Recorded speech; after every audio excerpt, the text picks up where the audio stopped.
नमस्कार। Positive Monday with Hema में आप सभी का स्वागत है। परित्राणाय साधूनाम विनाशाय च दुष्कृताम धर्म संस्थापनार्थाय संभवामि युगे युगे। श्लोक सुनकर आप समझ ही गए होंगे, आज है कृष्ण जन्माष्टमी। और सबसे पहले बातें आगे शुरू करें उससे पहले आप सभी को कृष्ण जन्माष्टमी की ढेर सारी शुभकामनाएं। भगवान कृष्ण की असीम कृपा आप सभी पर बनी रहे, आपके जीवन में सुख समृद्धि खुशहाली हमेशा बनी रहे, ऐसी मैं उम्मीद करती हूँ। आज के इस पॉजिटिव मंडे में मैं 5 ऐसी बातें करने वाली हूं जो कि भगवान कृष्ण के जीवन से हम सभी सीख सकते हैं। यानी 5 ऐसे लाइफ मैनेजमेंट सूत्राज भगवान कृष्ण ने हम सबको दिए हैं, जिनको बस समझने की जरूरत है और अपने माइंडसेट को पॉजिटिव बनाकर उन्हें देखना होगा और अपने जीवन में लाना होगा। तो सबसे पहले बात करते हैं इस श्लोक की, जो कि मैंने अभी शुरू में कहा। ये श्लोक है परित्राणाय साधुनाम विनाशाय च दुष्कृताम। परित्राणाय साधुनाम का मतलब है कि हम सभी जो भी काम करें वो जनहित के लिए करें, यानी लोगों के हित के लिए काम करें, अच्छी सोच के साथ काम करें। यानी कोई भी काम ऐसा ना हो जिसमें किसी को नुकसान पहुंचाने की कोई भावना निहित हो, और अगर ऐसा होगा तो फिर कर्म फल हमें भोगना होगा। तो कोई भी काम ऐसा ना करें जिसमें आपकी सोच जो वो कहीं छोटी दिखाई दे या फिर वो लोगों के हित का ना हो। तो सबसे पहला है कि परित्राणाय साधुनाम। दूसरा है विनाशाय च दुष्कृताम, यानी जो भी शत्रु हैं जीवन में उन शत्रुओं का नाश करें। और यहाँ सबसे अहम बात जो भगवान कृष्ण ने कही है वो ये कि आपके शत्रु बाहरी बाद में होंगे, पहले अपने मन के शत्रुओं का नाश करना है। यानी आपके जितने भी नकारात्मक विचार हैं वो आपके सबसे बड़े शत्रु हैं। तो हमारे जीवन में इतनी सारी नकारात्मकता हम जाने अनजाने अपने जीवन में भर लेते हैं, तो उसको दूर करने के लिए सबसे ज्यादा प्रयास हमें करना चाहिए। तीसरा जो पॉइंट है धर्म संस्थापनार्थाय, धर्म की संस्थापना करनी है। यानी कि कोई भी काम ऐसा नहीं करना है जो जीवन मूल्यों से परे हो, यानी प्रिंसिपल सेट कीजिए। कोई भी काम ऐसा है जो कि आपके मूल्यों को कहीं ना कहीं परे रख रहा है तो निश्चित ही वो काम सही नहीं होगा। तो इस श्लोक में जो 3 बातें निकल कर आती हैं वो ये कि सबसे पहला तो हमें वेलफेयर फॉर गुड, यानी लोगों के अच्छे के लिए काम करना है, अच्छी सोच के साथ काम करना है। दूसरा डिस्ट्रॉय एविल, हमारे मन के जितने भी नकारात्मक भाव हैं, हमारे मन में जो भी नकारात्मकता है सबसे बड़ी वही शत्रु है हमारी, और हमें उसे डिस्ट्रॉय करना है। और तीसरा सबसे इंपॉर्टेंट, प्रिंसिपल सेट कीजिए अपने लाइफ में, अपने सिद्धांतों पर चलिए, मूल्यों पर चलिए और जीवन मूल्यों की हमेशा कद्र कीजिए। क्योंकि जीवन मूल्यों पर चलने वाला भले ही बहुत अमीर ना बने लेकिन उसके मन में शांति जरूर होगी। तो ये जो पहला श्लोक है जो मैंने अभी आपसे शेयर किया, इस श्लोक को कहा जाता है कि भगवान कृष्ण के संपूर्ण जीवन का सार इस श्लोक में परिलक्षित होता है। तो इस श्लोक में ये 3 बातें हमें सीखने को मिलती हैं जो कि हम सबको हमारे जीवन में जरूर से शामिल करनी चाहिए। और अब बढ़ते हैं दूसरे पॉइंट की तरफ। दूसरा पॉइंट है कर्म योग। गीता जी के अध्याय 2 के 50वें श्लोक में कहा गया है योगः कर्मसु कौशलम। भगवान कृष्ण ने कहा है कि आप जो भी काम कर रहे हो उस काम को कुशलता से करिए और वही योग बन जाएगा। योग का मतलब यहाँ पर सिर्फ व्यायाम नहीं है, योग का मतलब आपका तन मन और आपकी आत्मा, उस बुद्धि के साथ जो भी संयम बनेगा, जो संतुलन बनेगा, वही योग की अवस्था होगी। और कर्म योग में सबसे अहम बात जो भगवान कृष्ण ने कही है, जो कि अध्याय 2 का ही 47वां श्लोक है, उसमें कहा है कर्मण्येवाधिकारस्ते मा फलेषु कदाचन माँ कर्म फल हेतुर्भुर्मा ते संगोस्त्व कर्मणि। यानी कर्म किए जाओ और फल की चिंता मत करो। यहाँ पर बहुत अहम बात भगवान कृष्ण ने जो कही है वो ये कि आपके हाथ में है क्या। आपके हाथ में सिर्फ कर्म करना है, परिणाम आपके हाथ में नहीं है। और जो आपके हाथ में नहीं है उसकी चिंता क्यों करनी। और हम लोग क्या करते हैं, हम लोग परिणाम के लिए कर्म करते हैं, यानी इसका परिणाम क्या मिलेगा उसको पहले सोचते हैं और उसके बाद हम हमारे एक्शंस पर ध्यान देते हैं। और सबसे अहम तो आजकल तो लोग रिश्ते भी ये सोचकर जोड़ते हैं कि इस रिश्ते का मुझे फायदा क्या होगा। किसी से भी कोई भी काम होता है तो बदले में क्या चाहिए वो पहले हम सोचते हैं।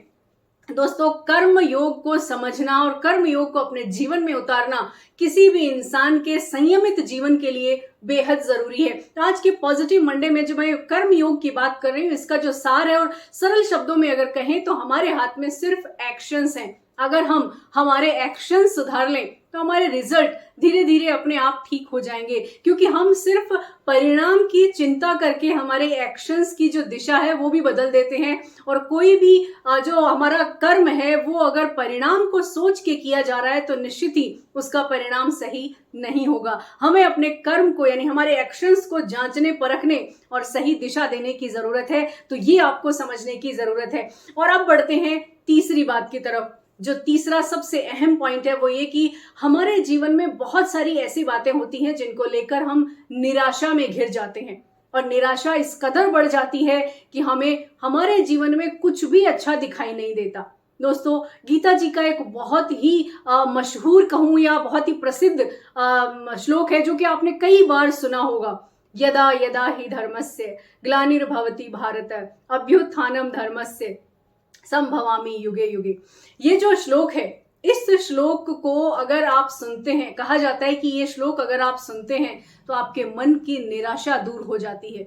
ये कहा जाता है कि जब जब धरती पर अधर्म बढ़ेगा या जब जब नकारात्मकता बढ़ेगी तब तब भगवान अवतार लेते हैं। और इसको अगर हम आज के परिप्रेक्ष्य में समझें तो ये हो सकता है कि जब जब हम निराशा से घिरे होते हैं तो हमें उम्मीद की किरण कहीं ना कहीं हमारे ईश्वर में, हमारे भगवान में दिखाई देती है, और वो कभी हमें अकेला नहीं छोड़ते, वो हमेशा हमारे साथ होते हैं। तो जब जब आपको लगे कि जीवन में निराशा घिर रही है या बहुत ज्यादा आप नेगेटिव हो रहे हैं तो कोई ना कोई श्लोक जो आपको पसंद हो वो आप सुन लीजिए। और अगर ये श्लोक गीता जी का अगर आप सुनते हैं तो निश्चित ही आपके मन की निराशा दूर होगी। और अब बात करती हूँ चौथे पॉइंट की, और वो चौथा पॉइंट भी एक श्लोक है गीता जी का।